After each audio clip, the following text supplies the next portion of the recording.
தோழர்கள் அனைவருக்கும் வணக்கம். ஆணவ படுகொலை பற்றி பேச பல தோழர்கள் இருக்காங்க. இனியும் ரொம்ப டீட்டெயில்டா பேசுவாங்க. நான் ஒரு சில நிமிடங்கள மட்டும் எடுத்துட்டு, வள்ளி கும்மியில் ஒரே சாதியில தான் திருமணம் பண்ணணும் அப்படின்னு சத்தியம் வாங்கின சார்களிடமும், ஸ்டேஷன்ல அடைக்கலம் அடையக்கூடிய காதல் ஜோடிகளை சாதி சங்க தலைவர்கள் போல அணுகக்கூடிய காவல்துறையினரிடமும், இன்னும் பிற சாதிய சங்கங்களிடமும், இப்போதும் ஒரு ஆணவ படுகொலை நடந்தா, அதற்கு குதூகலமாக கமெண்ட் செக்ஷன்ல ஆதரவு தெரிவிக்கக்கூடிய பொது ஜனங்களுக்கும் நாம் கேட்க வேண்டியது என்னன்னா, நீங்க வேற சாதி ஆணையோ, பெண்ணையோ திருமணம் செய்வது ஒரு தவறான முன்னுதாரணம். மரபுக்கு எதிரானது அப்படின்னு நினைக்கக்கூடியவர்களிடம் சிம்பிளா நம்ம கேட்க வேண்டியது என்னன்னா, நீங்க மனிதன் தோன்றி பல ஆயிரம் ஆண்டுகள் ஆச்சு. ஒரு தலைமுறை, 2 தலைமுறை, 3 தலைமுறை நமக்கு தெரியுது. அப்படியே பின்னாடி போனா நமக்கான வேர் என்னன்னு தெரியாது. ஆனா பல ஆயிரம் ஆண்டுகளாக இந்த செயின் தொடர்ந்து தான் இன்றைக்கு நாம் நின்றுட்டு இருக்கோம். ஆக மனிதனுடைய நோக்கம் இன்னைக்கு ஒரு குழந்தை பிறந்திருக்கலாம். இன்றைய தேதியில் இந்த நிமிடத்தில் ஒரு குழந்தை பிறந்திருக்கலாம். அந்த குழந்தைக்கு ஏதாச்சும் நோக்கம் இருக்கா? நான் இந்த சமூகத்தில் மிகப்பெரிய புரட்சி நிகழ்த்த பிறந்திருக்கேன், மிகப்பெரிய பங்களிப்பை செலுத்துறேன் அப்படின்ட்டு எந்த குழந்தையும் பிறப்பது கிடையாது. நீங்க ரொம்ப வெளிப்படையா சொல்லணும்னா, ஆணும் பெண்ணுக்குமான அல்லது மனுஷங்களை விடுங்களேன், எந்த உயிரினக்குமான ஆணும் பெண்ணுக்குமான உடல் தேவையினுடைய கொலாட்ரல் டேமேஜ் தான் ஒரு குழந்தை. அதை யாரும் மறுக்கிறதுக்கு இல்லை. எந்த குழந்தை பிறக்கிறதுக்கும் எந்த பெரிய சமூக நோக்கமும் கிடையாது. ஒரு ஆணு ஒரு 12, 13 வயசுல பருவத்துக்கு வருவாங்க. அடலசன்ட் ஏஜ்னு வச்சுக்கலாம். ஒரு பொண்ணும் அந்த வயது தான். நீங்க அந்த வயதில் நீங்க உணர்வு வருவது என்பது நீங்க பெரிய புனிதம் அதெல்லாம் கிடையாது.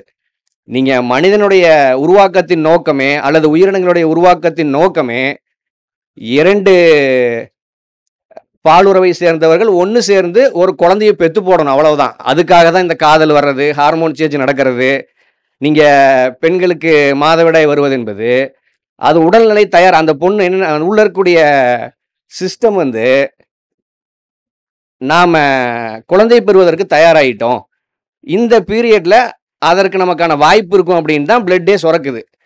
அதற்கான வாய்ப்புகள் அமையாட்டி அது மாதவிடாயா வெளியில போயிருது, இவ்வளவுதான். ஆக நான் மெயின் மேட்டருக்கு வந்துடுறேன். ஆக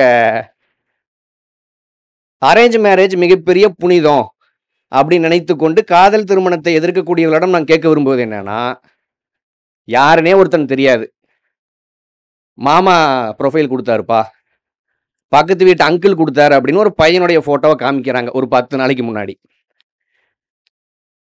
பொருளாதார ரீதி எல்லாமே மேட்சிங்கா இருக்கு, நீங்க மற்ற எல்லாமே மேட்சிங்கா இருக்கு அப்படின்னு ஒரு திருமணத்தை நடத்தி இந்த நேரம் ஒரு 6:30, 7 மணிக்கு அந்த திருமணம் முடிஞ்சிடும். எல்லாம் மண்டபத்துக்கு செட்டில்மெண்ட்லாம் முடிச்சுட்டு கலைய ஆரம்பிப்பாங்க. கலைந்த பிறகு அடுத்து அவங்க பண்ண போறது என்னன்னா, இவங்க 2 பேர்த்த ரூமுக்குள்ள அனுப்புறதுக்கு எந்த நேரத்துக்கு ரூமுக்குள்ள அனுப்புறது அப்படிங்கிற அடுத்த ப்ராசஸ்க்குள்ள இறங்கிடுவாங்க. நீங்க 10 நாளைக்கு முன்னாடி யாருனே தெரியாத ஒருத்தங்கூட தான் பெத்த பிள்ளைய ரூமுக்குள்ள அனுப்புறதை விட, ஒரு பொண்ணு எனக்கு ஒரு ஆணை பிடிச்சிருக்கு, அந்த பொண்ணுக்கான அளவுகோலாக என்ன வேணா இருந்திருக்கட்டும், ஒரு பெண்ணாக தன்னோட இணையை தேடுவதை விட ஒரு பெத்த பொண்ண யாருனே தெரியாத ஒருத்தங்கூட ரூமுக்குள்ள அனுப்புறதை விட இது கேவலம் கிடையாது அப்படின்னு நம்ம இதை தான் நம்ம கேட்க வேண்டியது இருக்கு. இதுதாங்க கேவலம். நீங்க நாய்கள் இருக்குங்க, நீங்க நாய்க்கு கூட நீங்க ஒரு 6 மாதம் 7 மாசத்துல ஹீட்டுக்கு வரும், அந்த நாய்க்கு கூட தன்னோட இணையை தேர்ந்தெடுத்துக் கொள்வதற்கான உரிமை இருக்கு. ஆனா இவன் நீ யாரோட படுக்கணுங்கிறத நான் தான் முடிவு பண்ணுவேன், உன்னுடைய உணர்வுகளை நீ கட்டுப்படுத்தி வச்சுக்கோ, நான் ஒரு நல்ல டாகா கூட்டிட்டு வரேன், மேல் டாகா, அந்த டாகோட நீ மேட்டிங் பண்ணு அப்படிங்கறத சொல்ல வர்றான்.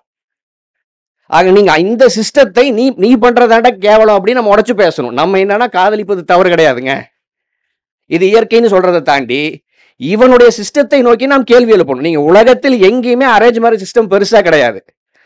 நீங்க ஐரோப்பிய நாடுகள் எல்லாம் ஒரு குறிப்பிட்ட வயதை தாண்டி காதலுங்கிறத தாண்டி அந்த பெண்ணினுடைய ஆணினுடைய பொருளாதாரத்தை கூட அவங்களே தேடிக்கிற சுதந்திரம் இருக்கு. இங்கே மட்டும் ஏன் வீட்டில் சோறு போட்டு வளர்த்துறான்னா பாஸ் எல்லாம் கிடையாது. உங்களை வெளியில் அனுப்பிச்சிட்டா உங்களுக்கான இணை நீங்களே தேடிக்குவீங்க. ஆக ஒரு மெயில் டாகை பிடிக்கிற வரைக்கும் கூட வச்சுக்கணுங்கிறக்காக சோறு போட்டு வளர்த்துறாங்க, அவ்வளவுதான். ஆக நீங்க இந்த சாதிய சங்கங்களை நோக்கி ஆணவ படுகொலை செய்ய இன்றைக்கும் தயாரான மனதில் இருக்கிறவர்களை நோக்கி நாம் இது போன்ற கேள்விகளை தொடர்ச்சியாக எழுப்பணும்னு நினைக்கிறேன். நீங்க நிறைய பேர் இருக்காங்க. நான் வாய்ப்புக்கு நன்றி.